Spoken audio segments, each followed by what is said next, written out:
Hello Virgo, Sun, Moon, Rising, and Venus signs. Kamusta kayo? Sana po'y nasa mabuti kayong kalagayan. Welcome back po sa Star Tarot. At kung bago kayo dito, welcome din po kayo. Please subscribe, like, share my videos, and leave me a comment kung nakaresonate po kayo. Thank you. So, tingnan natin, Virgo, kung ano mga mensahe para sa'yo. Unang mensahe, we have Beaver Spirit. Lay a solid foundation. Wow. So, ano kayo ngayon? Organizing, no, your life. At you are going to start laying a solid foundation in some areas of life. And since we have number 6, and number 6 resonates with family, with relationships, no, friendships, mga ganon. So, siguro nandoon sa areas na yon yung pagkakaabalahan ninyo, no? Doon kayo maglelay ng solid foundation sa mga areas na ito. O pwede nga iba sa inyo, baka maybe you are making new friendship sa ngayon. Maybe you're entering new friendly relationship, maaring merong bagong romantic relationship. O pwede rin ang iba sa inyo, baka magle-level up na ng commitment, baka mag-aasawa na, magsisimula na ng pagpapamilya, yung gano'n, no? So, congrats and good luck. We have number 8, life is a mystery. 'Di ba? Kaya wag na nating tanungin, wag na nating usisain. May mga pangyayari sa buhay natin na hindi natin maintindihan. Bakit ito nangyayari? Bakit ngayon? Bakit sa akin? There could be a lot of questions, 'di ba, sa isip ng iba sa inyo rito, at kini-question ninyo yung mga nangyayari sa buhay ninyo. But there are things na hindi natin mahanapan ng sagot, hindi natin ma-define, hindi natin ma-justify, 'di ba? Kung bakit 'yan nangyayari. Kasi in the first place, life is a mystery in itself. Maraming bagay ang beyond our control. Maraming bagay ang mga nangyayari na hindi natin kontrolado, hindi natin hindi mahanap, no, ng isip natin ang sagot sa mga tanong natin. Kaya let's just embrace it. Okay? Whatever it is that is happening in your life, just embrace it.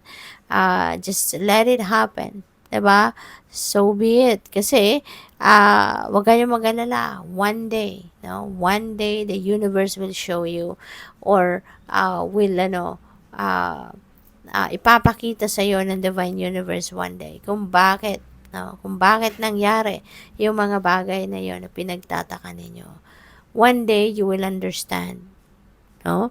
Kung bakit nangyari ang mga yon, no? Sadyang hindi lang ninyo ngayon maintindihan, no? But one day masasabi ninyo na, kaya pala nangyari yun sa buhay ko noon, kasi ganito pala. Otherwise, kung hindi nangyari yun, hindi ako makakarating sa ganitong posisyon ko sa buhay sa ngayon.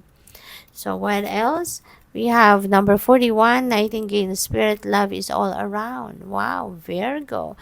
Maraming nagmamahal sa'yo, maraming magpapakita, magpapahayag, magpaparamdam ng pagmamahal sa'yo. You know, pwedeng mga kaibigan, mga kapitbahay, you know, you will feel the love sa ngayon. Pwede rin na love life related ito, 'di ba? Pwedeng ganun, baka yung person mo talagang magiging extra loving sa iyo sa ngayon, extra romantic, extra sweet, mga ganun. Or pwedeng mga kaibigan, mga kapamilya, no? You are going to feel their love. So, what else? We have number 4, Badger Spirit, be fearless and bold. Lagi-lagi, okay? Be fearless and bold. Wag ninyong hayaan na makalapit sa inyo ang takot. Okay? Kasi wala kayong mapupuntahan. If you are going to favor fear sa buhay ninyo, no, may stuck ka lang sa kung nasaan ka. Kasi syempre, matatakot kang mag-take action, matatakot kang mag-forward sa buhay, 'di ba? Pero if you are going to embrace, no, being fearless and bold sa mga bagay na nagagawin ninyo, ay nako, mabilis pa sa 11:00. 'Di ba? Yung pagtakbo ng oras sa buhay ninyo. Kasi ah, 'di ba nga may kasabihan na God helps those who help themselves. Kapag ikaw ay nagte-take action, no, sa mga pangarap mo, sa mga goals mo, sa mga gusto mong mangyari sa buhay mo, mga gusto mong mag-manifest sa buhay mo. Kapag nagte-take action ka, tutulungan ka, papadalahan ka ng divine universe ng tulong, ng suporta. Kaya mabilis kang makakarating sa inyong tagumpay. Mabilis mong mararating yung goal mo, 'di ba? Kumpara doon sa mga natatakot, 'di ba? Anong mangyayari? Wala, kasi hindi naman gagalaw eh. Walang progress kasi matatakot, 'di ba? So, we have number 10, the abundant universe will provide. Wow. So, this is really beautiful. See, the abundant universe will provide. So, kung ano man ang hinihingi ninyo, ano man ang pinagpe-pray ninyo, 'di ba? Ano man ang kailangan ninyo, the universe will provide. 'Di ba? Ako lagi akong nag-aano, may share ko lang, magkwento ko lang. Part of my affirmation, daily affirmation ko, lagi kong sinasabi, God will provide, God will provide, God will provide. Kasi He really does. He really does provide. Kung ano yung kailangan mo, ibibigay niya. 'Di ba? Ibibigay niya kung ano ang kailangan mo. Not necessarily na yun ang gusto mo, pero yun ang kailangan mo, kaya ibibigay niya lagi. So, by the way, I would like to say hi muna and shoutout sa ating beloved channel member na si @jonapayuyoyahoo.com.clarissa453. Hello po, and maraming salamat po for your support sa channel. Thank you. So, yun, huwag kang mag-alala. Maaari din na you are asking for something, 'di ba? At ibibigay na yan sa'yo. So, that is also possible. So, what else? We have number 47, pig spirit, use your mind wisely. Okay? This is a very important reminder. Gamitin mo, no, yung isip mo sa tama, sa mabuti, 'di ba? At maging wise ka, yung ganon. Hindi kailangang laging puso ang papaandarin natin.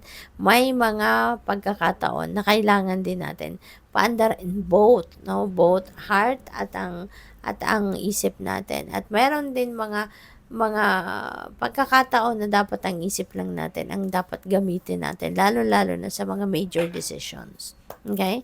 So, tignan natin kung ano pa ang mga mensahe para sa iyo. Final message para kay Virgo.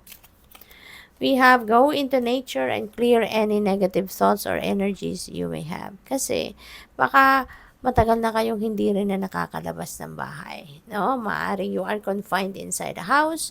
Baka kasi nandyan na yung trabaho ninyo. Baka naka-work from home kayo or baka home-based business kayo at lumabas man kayo. Pwedeng meron lang kayong importanteng pupuntahan at hindi yung mag-unwind kayo, hindi yung mamamasyal kayo, Kaya this is an invitation for you. Go into nature and clear any negative thoughts and energies that you may have. Kasi when you're spending time with nature, napakalaki ng naitutulong nito sa atin. Nagpapagaan ng ating pakiramdam, no? Nawawala kahit papaano yung stress natin, nalilinawan ang isipan natin, no? Kapag nakakalanghap tayo ng sariwang hangin, malaking bagay yon. So, good luck. Thank you for watching. Love and light. Namaste.